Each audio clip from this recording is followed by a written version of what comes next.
Regulation is absolutely critical to stem cell research or any advanced biotechnology being carried out safely and in the interests of the public good.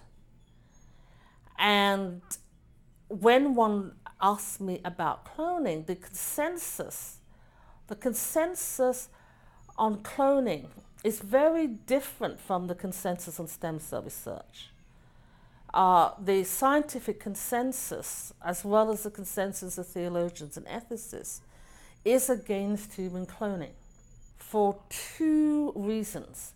The scientific reasons for being against human cloning is that cloning is in such a rudimentary stage at this point that the results of human cloning are unpredictable and therefore could also be horrendous for the individuals who were cloned. But theologians and ethicists also concentrate on a second issue, which is very important, is that when people express an interest in cloning, it is often because they want a child to be a certain way. And you have the problem of what we call designer babies.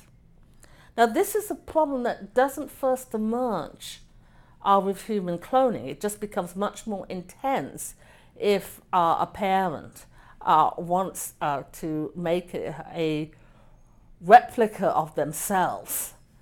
It already occurs in the common practice of gender selection. Gender selection, in fact, in some countries, for instance, in my country, United Kingdom, gender selection is not legally allowed except in certain medical circumstances. And that is not because of religious reasons. It is because that gender selection was seen as not being in the best interests of the child. And therefore is only allowed in such cases as haemophilia, where in fact the gender of a child does have an impact on whether it will inherit a devastating disease or not. And the reasons for banning gender selection in Britain and also are the same for actually banning human cloning.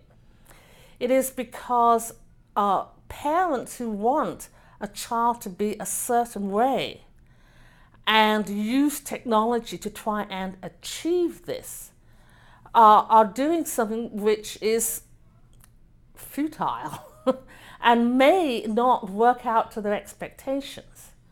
And therefore, it is considered that if parents begin to try and design their children, that they will be unable to accept the children the way their children turn out. But at this point, nobody is suggesting that we do human cloning because the risks are too great to the individuals, and we really don't know what the impact of human cloning will be on populations. So there is this great fear that we might do something which could have a very negative impact upon the human gene pool.